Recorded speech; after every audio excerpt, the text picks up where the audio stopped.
sure I'm glad that I edited that video in time for this week. Whew, that Lizardman guide is going to be pretty good. Let's see what's going on the Reddit today. I'm going as fast as I can! We close the Operating Temple now! We're not gonna make it!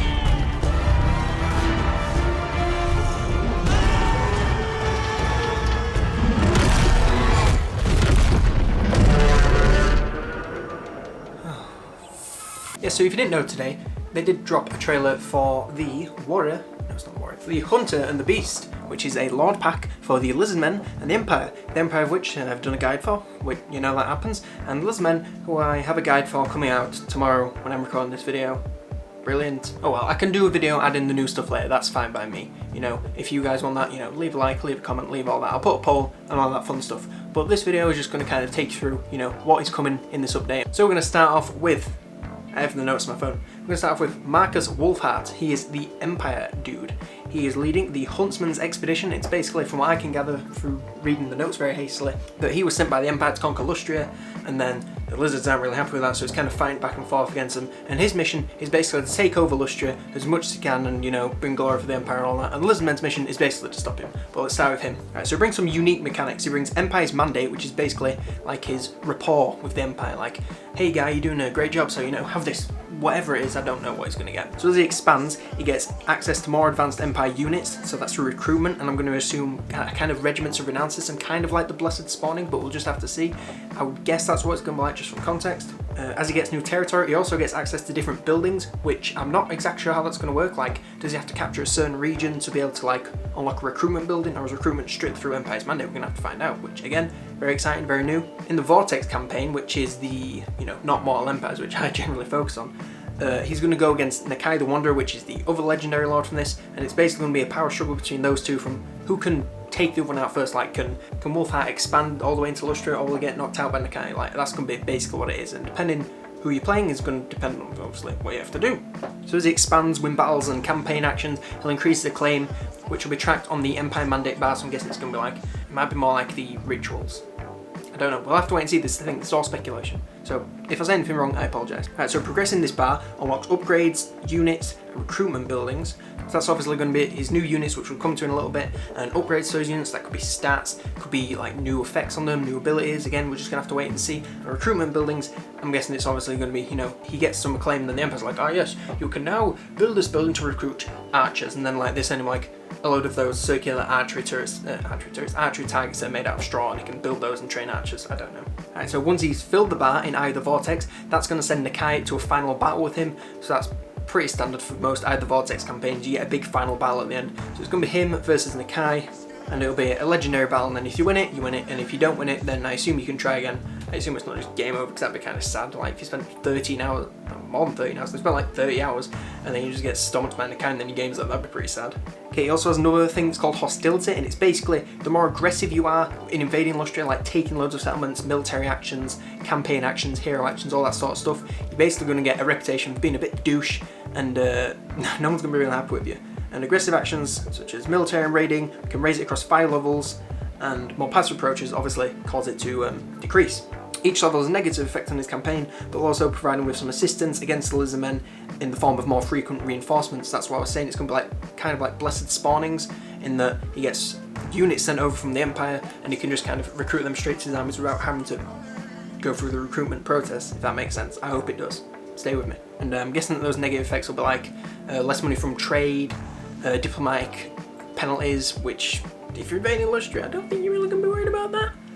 And probably something to do with income and public order, you know, the standard things that we're used to by now. And then when you get to peak level, a Lizardman task force is apparently sent to you to take out your army, a few of them, as you get further into the game from the looks of things. And the Empire instantly sends in some reinforcements, so it'll send some supplies and some units it'll need to survive the sustained assault to reset the bar. So if you win the battle, the bar resets, and then, you know, you can just go back to cheesing everyone off like you normally would. And if you lose, it ain't good. You know, Wolfhart's got to survive this, he's got to be there till the end, so you best look after him. There are also 4 unique heroes coming with Wolfhart. He's getting 4 legendary hunters that are scattered across Lustria, and you have special missions to go find them, and then once you have them, each hunter has certain missions that they themselves can go on. I don't know if they're going to be lords, I think they're going to be heroes, so I imagine you'll just have to stick them in an army and kind of send them there to do that battle. But either way, that should be really interesting. And when you do that, you know, like special traits and items and abilities to those guys. And apparently they have unique abilities that we haven't seen before, so that could be pretty interesting. And so we have Yorick Grimm, again, sorry for butchering all these names. He's a master engineer, you know what's up. We have Roderick Languil, he's a paladin, which I'm going to guess is kind of like an Empire captain. We have Hertwig van Hal, which is a witch hunter, and then we have Kalara of Widrioth, which is a Waystalker, which I haven't heard of and I couldn't really find much on, but if I Google Waystalker, it basically seems like it's going to be someone with a bow and arrow, so I'm guessing it's going to be kind of like is it bowmaids or handmaidens or something from High Elves? It was handmaidens, so that could be pretty interesting. You know, we haven't had an Empire hero that can carry bows, so again, very interesting, very excited to see all that. Right, so on to the new units that Wolfheart brings. Obviously, he brings himself. He has ranged armor piercing damage, he has anti-large damage, which again is going to be great at taking out huge units that the Lizardmen are going to bring, which we'll get to in a very little bit, which I'm very excited for. He gets vanguard deployment, he can fire in any direction, he's immune to psychology, he's great at ambush, attack and defense on the campaign maps. That's going to be great if that's what you like doing, which I'm guessing if you're starting out in a corner, it's going to be very useful when you're trying to, you know, get those Lizardmen armies by themselves. He also reduces Huntsman and Archer upkeep, so that's going to be his like campaign effect. You know what's up with that, I don't need to explain it. The Huntsman General is his lords, and they get vanguard deployment, firing in direction, ranged armor piercing, immune psychology, anti-large, and fire arrows, which is the only difference between them and Wolfheart from the looks of things. And you know, obviously the bonuses that he gives to his army. Fire arrows, very interesting. Can do fire damage and probably also weakness to fire from being flammable. So again, if you have an amber wizard, it's a bright wizard in the Empire. So yeah, they're going to go very over Bright Wizard for doing lots of fire spells and fire damage, especially the ones that give you extra fire speed and yeah, you know what's up. Basically, they're going to go well with fire because, you know, fire and fire makes more fire. Okay, we get archers, which are inexpensive, ranged, and they're quick to fire. And apparently they have a loose formation, kind of like the skink skirmishers. So they're going to be good versus range damage because obviously when, you know, packed in tight formation, all the arrows come and hit you. But when you're all spread out, you know, they can kind of fall through the gaps. So that's great. Apparently they're great at just showering arrows on big clumps of enemies, which is just my favourite thing to do. Even if it's not doing loads of damage, as long as I see like a big volley and then a load of dead people, that's just fantastic. Or a load of blood, you know. Okay, FBI, don't come get me. Okay, Death Jacked, a regiment of renowned archers, and they get all the stuff that normal archers get, and Stalk, Snipe, and Vanguard, so you can basically place these guys somewhere, and if you use them well enough, they will never get seen, and they can just shower down death on their enemy for the entire game, which sounds absolutely amazing. Can't wait to do that. Huntsmen are basically like archers, but more advanced. They get Vanguard, Stalk, they fire whilst moving, they have great range, good accuracy, and have an anti-large ranged damage, which, again, that's really great because as we are seeing, there are going to be a lot of big lizards that are coming, so you really want that anti-large damage for this faction. White Wolves are apparently a regiment of renowned huntsman unit. They're apparently good in melee, have encourage and are immune to psychology, so they're going to, you know, if they stay at the back lines, they can just tell people, you know, come on guys, we got this, and they'll make your back lines hold longer, which is great for your range units to shoot longer, and then if these guys can just jump into melee and, you know, back up anyone that needs it, that's, again, really great. The War Wagon, which I saw this in the trailer, is this thing. I'll just put it on screen now. It looks so exciting. All of these things, I'm very, very excited to see what they do. Apparently the base one has 6 riflemen in it, and it has armor-piercing range damage. It's slower and tougher than like your regular missile cavalry that the Empire has access to, but I think it's going to work more like a chariot, like a smaller unit size, but more damage output overall. It can fire all directions and while moving, as you know, usual with chariot units, and it can do some weak charging against some pretty light units, but again we'll just have to see how that works. The War Wagon with mortar, it's basically a war wagon with mortar in it, so it's some mobile artillery that can move fast, which is just crazy. That's going to be so good. I'm glad it isn't something that's too overpowered, because if it was, then that's all you'd ever use. You're just going to be able to like fire, and then if they charge you, just pull back and then reposition and then keep firing. Sounds amazing, can't wait.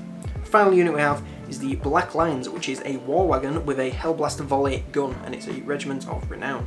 It's a mobile light artillery, so it's basically just going to be a Hellblaster volley gun on the back of a wagon, and it's got a short range, but it's just going to pump out rounds and just do loads and loads and loads of damage to the enemies, as long as you know, get a good angle on them, because from what I can remember, it doesn't fire in a very steep arc, so you want to get round and get behind them. And again, obviously since it's an artillery unit, you do want to avoid melee, which is pretty obvious.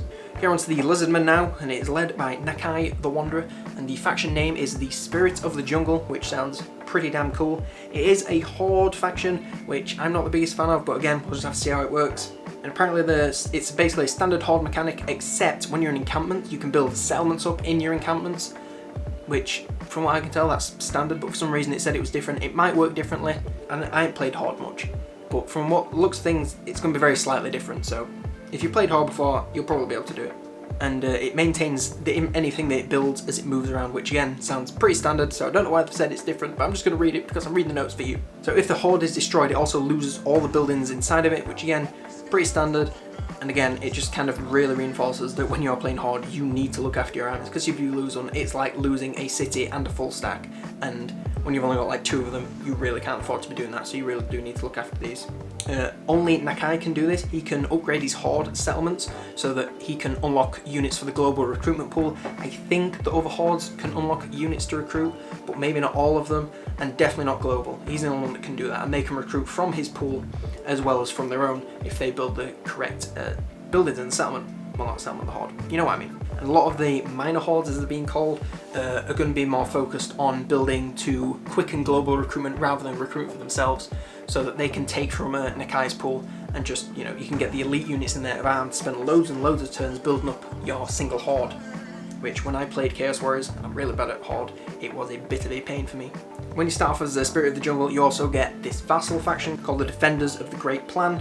When you capture a region, you can gift it to your vassal, and you can decide what Old One's religion the temple should be dedicated to, and as you dedicate more temples to one Old One, you unlock greater and greater rewards from the Old One. So I don't know what they're going to be, but I'm guessing it's going to be like, you know, recruitment rank, recruitment time, upgrading certain units. It's going to be kind of like a research tree, I'm guessing, but not quite. Again, we're just going to have to wait and see. Maybe like the sacrifices to Sotek from the Cult of Sotek. Again, I haven't played much of that, so just take it with a grain of salt.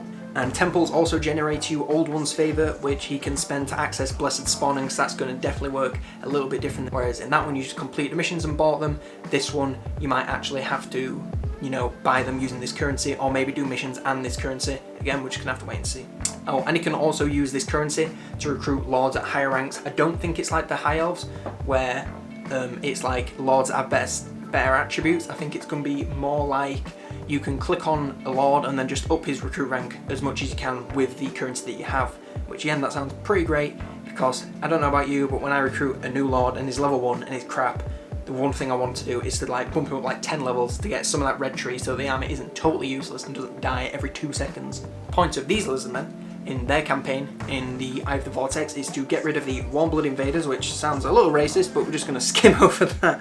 Okay, so the aim of their campaign is to get rid of the 4 Empire colonies, which I'm guessing is going to be Wolfheart, or his 4 Huntsman buddies, which sounds pretty cool to me. I'm all for that. I think from the way that it's worded, you are basically going to take out all their settlements, and then the final battle is you against either 4 armies or 1 army that's got all the 4 heroes in, and like a bunch of bonus units, which probably sounds more realistic because going against 4 armies. Then again, they did that for Eye of the Vortex. Yeah, it'll probably be 4 armies, let's be honest. And that is again going to be really cool, so I can't wait to do that. They also get some unique rights that aren't the same as all the other Lizardmen. They get the Right of Allegiance, which performing it brings Nakai to the attention of the Old Ones, increasing his vassals' income and all of his Horde's replenishment rates, so it's going to be really useful, you know, when you're in the heart of battle and you need to bring more units in, you can get more money from your vassal and get more replenishment, which is always useful. The Right of Rebirth increases the growth rate for Hordes in the Kai's faction, reduces construction costs, and reduces unit recruitment and upkeep faction-wide. That sounds extremely useful for using no matter what you're doing pretty much. Like growth rate, construction cost, recruitment cost, and upkeep cost. You can do basically anything you want with that. You can be on invasion, you can be turtling for a little bit. That sounds super useful to me. Finally, the Right of Mastery. It increases the recruit rank of Kroxigors, Ancient Kroxigors, and Sacred Kroxigors while improving their weapon strength and armor. So again, that's kind of focused on Kroxigors, and I'm pretty sure that is what this guy, Nakai, is going to be all about, because from the looks of the trailer, he looks like one big ass Kroxigor, which I am all for because he looks like such a badass. Right, so the new units and characters, you obviously have Nakai the Wanderer. He has high armor, health, melee attack, and weapon strength. He's a powerful brawler and good at extended melee, so you just want to get him into the front lines and just leave him there, let him clean up, and then send him against some lords a bit later on. He grants bonus melee defense and reduces upkeep and recruitment cost of Kroxigors and Sacred Kroxigors in his army. He has 3 support abilities: Miasma of Despair, Speed, Vigor, and Leadership Aura debuff for the enemies, I'm guessing.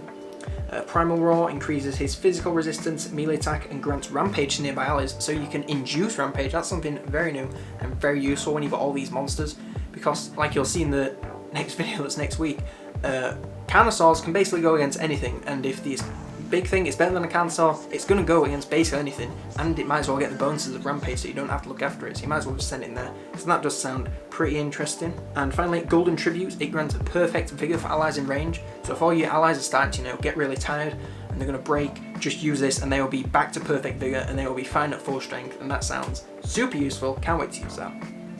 Okay, we have Ancient Croxigors, which are well armoured, they're anti-infantry, and they're good at extended melee, so basically like normal Croxigors, but a little bit better. We've got the Feral Dread Saurian, which, if you saw it in the trailer, looks huge. It looks like possibly the biggest unit that we've seen yet in Total War, which I'm super excited to see.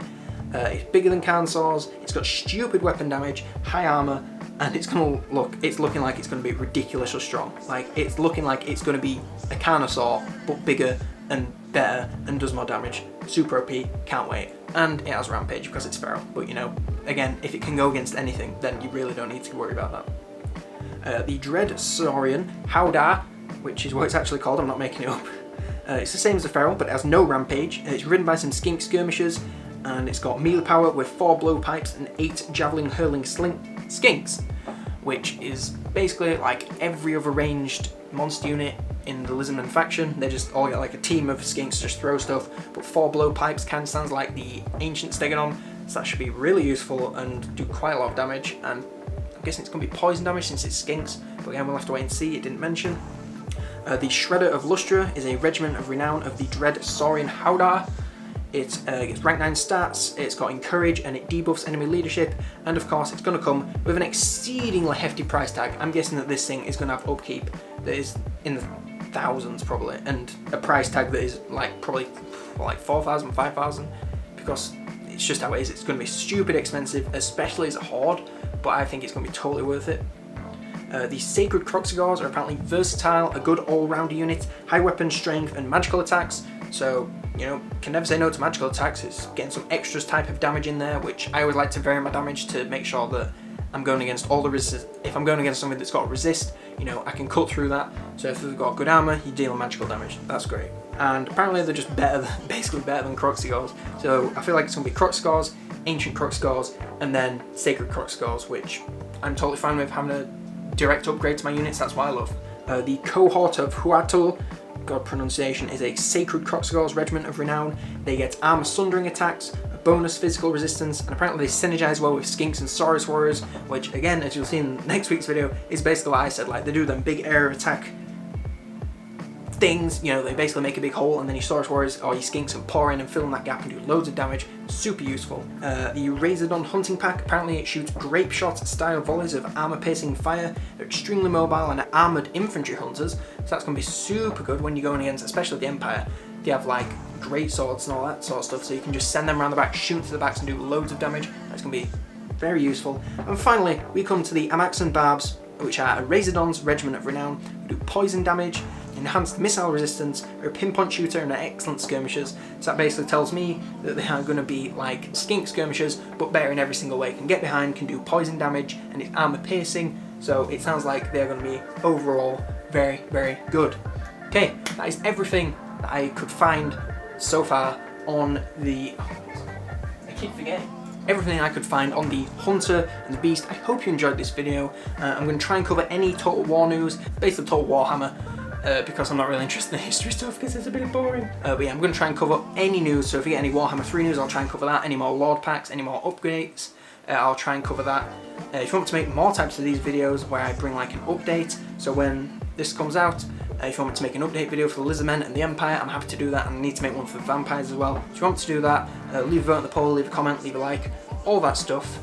And that's basically it. Thank you for watching this video. If you did enjoy it, please do leave it a like, 'cause it helps out a lot. If you've got a comment, anything you want to add, if you just want to say I'm very hyped for this update, please leave a comment about that. I really want to know, really want to get the conversation going. And if you like this video and want to see more, or more types of guides, or more spell guides, race guides, I'm all about that. And maybe subscribe, as it is free, and I would really appreciate it. But for now, I was COLONELDAMNEDERS, and I'll see you next turn.